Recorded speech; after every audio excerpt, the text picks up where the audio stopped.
जी हां दोस्तों, दिल्ली के बाद मध्य प्रदेश में भयावह स्थिति, सरकार के फूले हाथ पांव, विपक्ष ने चारों तरफ से घेरा। अब क्या करेगी बीजेपी? स्वागत है आप सभी का। आप देख रहे हैं द राजनीति का विशेष सेगमेंट खबर और विश्लेषण में। मैं हूं जबार खान। तो क्या जनता के हितों की बात करना महज सत्ता पक्ष का एक ढकोसला है जिसे आम आदमी समझ नहीं पा रहा, या फिर अंधभक्तों की फौज खड़ी करके देश के आम आदमी को समझने नहीं दिया जा रहा? आखिर देश की राजधानी दिल्ली की स्थिति मध्य प्रदेश में कैसे उत्पन्न हुई, विस्तार से आपको सब कुछ बताते हैं दोस्तों। क्योंकि आपने देखा दिल्ली में प्रदूषित हवा की वजह से बुजुर्गों और बच्चों की बेतहाशा मौतों की खबरें आना, मध्य प्रदेश में कुछ इसी किस्म की भयावह तस्वीरों का सामने आना। लेकिन दोस्तों, क्या आपको पता है कैसे प्रशासनिक स्तर पर, सरकार के स्तर पर एक बड़ा खेल करके किस तरीके से सम्मानित किया गया, संस्थाओं को अवार्ड दिया गया? सबकी पोल खोलते हैं। बीते 8 वर्षों से देश के सबसे स्वच्छ शहर होने का लगातार पुरस्कार पा रहे मध्य प्रदेश के इंदौर से झकझोर देने वाला कांड सामने आया। शहर के एक इलाके में दूषित पानी पीने से अब तक 8 लोगों की मौतें हुई।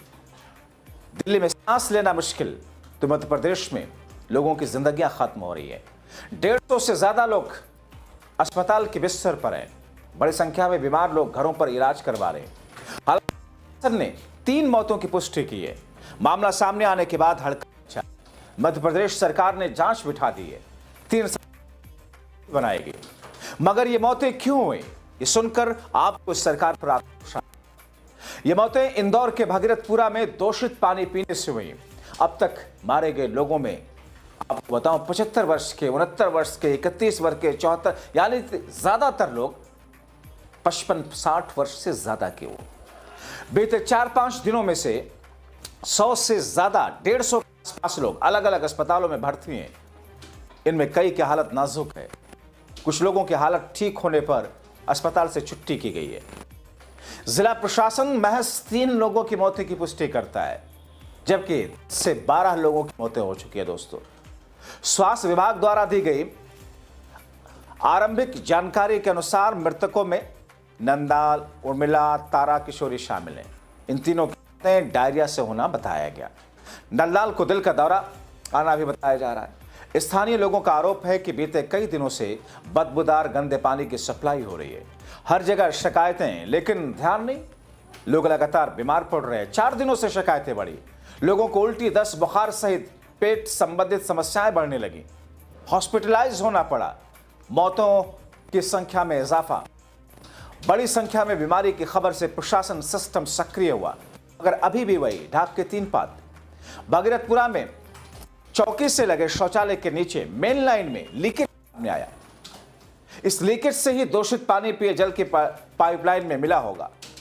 पानी के 73 सैंपल लेकर जांच के लिए भेजे गए। इलाके में पानी की सप्लाई के लिए नगर निगम ने बड़ी संख्या में टैंक लगाए हैं। भगीरथपुरा में पानी की नई पाइपलाइन के लिए अगस्त 2025 में टेंडर जारी हुआ था, लेकिन इसे अब तक नहीं पूरा किया गया, न खोला गया। करीब 240 करोड़ रुपयों की लागत से नई पाइपलाइन डाली जानी थी। दस्तावेजों में गंदी और दूषित पानी की शिकायतों का उल्लेख है। इसके बावजूद अफसरों ने प्रक्रिया आगे नहीं बढ़ाई। अब मौतों के बाद टेंडर खोला गया।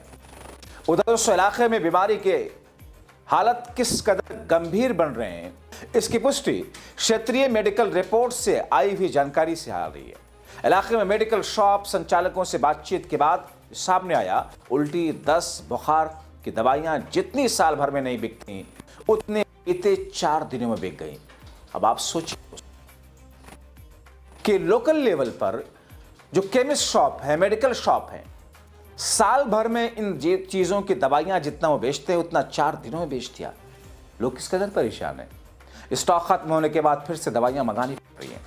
अब ऐसे में पूरे घटनाक्रम ने मध्य प्रदेश और इंदौर के ऊपर एक बार फिर से कालिक पोत दी है। भारत की बात यह है कि 8 बार के देश के सबसे स्वच्छ शहर इंदौर के प्रभारी स्वयं मुख्यमंत्री मोहन यादव है। मोहन सरकार में नगरीय प्रशासन विभाग के दायित्व का निर्वहन कर रहे कैलाश विजयवर्गीय भी इंदौर से आते हैं। जल संसाधन मंत्री तुलसी सिलावट भी इंदौर से ही पार्टी के सीनियर विधायक है। मध्य प्रदेश कांग्रेस के अध्यक्ष जीतू पटवारी ने मृतकों के परिजनों और बीमार लोगों से मुलाकात की, मगर सरकार को बीमार लोगों और मृतकों से मिलने की जरूरत ही नहीं महसूस हो रही। घटनास्थल पर जीतू पटवारी ने मोहन सरकार के साथ साथ केंद्र की मोदी सरकार को जमकर निशाने पर लिया। कहते हैं सबसे साफ शहर इंदौर में गंदा पानी पीने से बड़ी संख्या में गंभीर रूप से बीमार कई लोगों की मौत हुई। बेहद शर्मनाक है। बीते कई महीनों से लोग शिकायतें दे रहे थे, जिम्मेदारों ने ध्यान नहीं दिया, ये कांड हुआ। दोस्तों, पीसीसी चीफ ने कहा कि यह सिर्फ लापरवाही नहीं बल्कि सरकारी हत्या है। इंदौर में दो कैबिनेट मंत्री हैं, ऊपर से मुख्यमंत्री स्वयं प्रभारी मंत्री हैं, पार्षद, विधायक, सांसद, महापौर सभी भारतीय जनता पार्टी के हैं। बावजूद इसके आम लोगों के हिस्से जहरीला पानी आ रहा है। उधर मुख्यमंत्री मोहन यादव देर शाम सोशल मीडिया पर किए गए एक पोस्ट में गए हैं। इंदौर शहर के भगीरथपुरा क्षेत्र में हुई घटना बेहद दुखद है। मृतकों को श्रद्धांजलि अर्पित करते हुए उपचाररत प्रभावितों के शीघ्र स्वस्थ होने की कामना करते हैं। दोस्तों, प्रदेश के सबसे बड़े सरकारी अस्पताल महाराजा यशवंतराव इंदौर में सितंबर 2025 की शुरुआत में चूहों के काटने से 2 नवजात शिशुओं की मौत हुई थी। उस मामले को दबाने और लिपापोती का जबरदस्त प्रयास हुआ था। लोकसभा अध्यक्ष राहुल गांधी द्वारा मामले में हस्तक्षेप के बाद सरकार को कार्रवाई करनी पड़ी थी। मध्य प्रदेश के छिंदवाड़ा, बैतूल, पाणोना में बीते सितंबर महीने में शुरुआत में एक जहरीले कफ सिरप के बाद इस तौर पर 2.5 दर्जन से ज्यादा मौतें हुई थी। इस मामले में भी देशव्यापी गूंज हुई। डॉक्टरों, स्वास्थ्य महकमे, दवा कंपनियों का गठजोड़ सामने आया था। जहरीला कफ सिरप बनाने के आरोप में साउथ की दवा कंपनी के मुखिया गिरफ्तारियां हुई। सरकार ने एसआईटी जांच बिठाई। मामला कोर्ट में 2 दिन पहले भी मामले से जुड़े एक अन्य आरोपी को पकड़ा गया। जांच की गति धीमी है। रसूखदार आरोपियों को बचाने का प्रयास चल रहा है। प्रमाण वैसे नहीं जुटाए जा रहे जिससे केस मजबूत किया जा सके और आरोपी कोर्ट में संदेश का लाभ न ले सके। हालांकि जांच एजेंसी और सरकारी सूत्र इन दावों, जिसकी गति धीमी है और आरोपियों को बचाने की चाल सी है, उसे सिरे से खारिज कर रहे हैं। इनका कहना है कि आरोपी बच नहीं पाएंगे, मगर ट्रैक रिकॉर्ड तो ऐसा दिख नहीं रहा। दोस्तों, एक और हैरानगी की बात वो ये कि केंद्रीय जल शक्ति मंत्रालय द्वारा संचालित जल संचय जन भागीदारी अभियान यानी कि JSJB, जहां पर उत्कृष्ट प्रदर्शन के लिए खंडवा मिले राष्ट्रीय सम्मान में फर्जीवाड़े के आरोप लगे। बीते दिनों से ये मसला मीडिया की सुर्खियों में है। राष्ट्रपति द्रौपदी मुर्मू के हाथों प्राप्त इस सम्मान को लेकर आरोप है 2 करोड़ का पुरस्कार पाने के लिए जिले ने AI निर्मित फोटो अपलोड किए। काम हुआ नहीं। AI जनरेटेड अपलोड फोटो के आधार पर सम्मान पा लिया। इस पूरे मसले पर सरकार ने खंडवा प्रशासन से जवाब तलब किया। भोपाल को जवाब की प्रतीक्षा है। हालांकि इस बीच स्थानीय प्रशासन ने मीडिया से बातचीत में दावा ठोका कि AI जनरेटेड फोटो से सम्मान का कोई लेना देना नहीं। शरारती तत्वों ने भ्रम फैलाया, सम्मान नहीं काम पर प्राप्त हुआ है। यानी कि दोस्तों, काम नहीं किया, काम पूरा हुआ नहीं। पूरा होना तो छोड़िए, आधा अधूरा पड़ा हुआ है, मगर बड़ी चालाकी से मॉफ फोटो बना करके AI से बनाया, कैसे एडिट करके, और उस बिहाफ पर राष्ट्रपति का हाथों सम्मान हासिल कर लिया।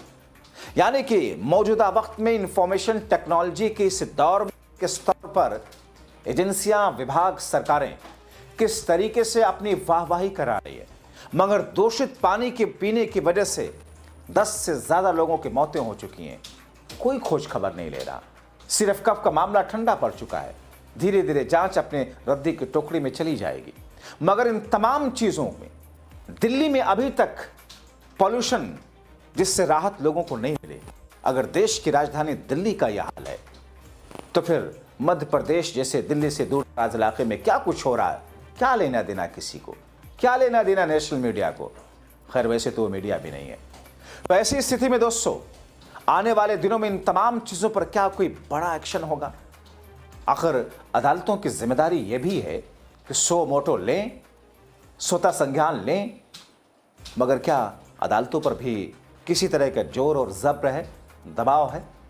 और अगर ऐसा है तो फिर लोकतांत्रिक और संवैधानिक देश के अंदर इन तमाम चीज़ों की मूल्य को कैसे सहेज के रखा जा सकता है। इसीलिए दोस्तों मैं बार बार कहता हूं, जागरूक रहिए, अपने हक को पहचानिए, अधिकार को पहचानिए, आवाज उठाइए।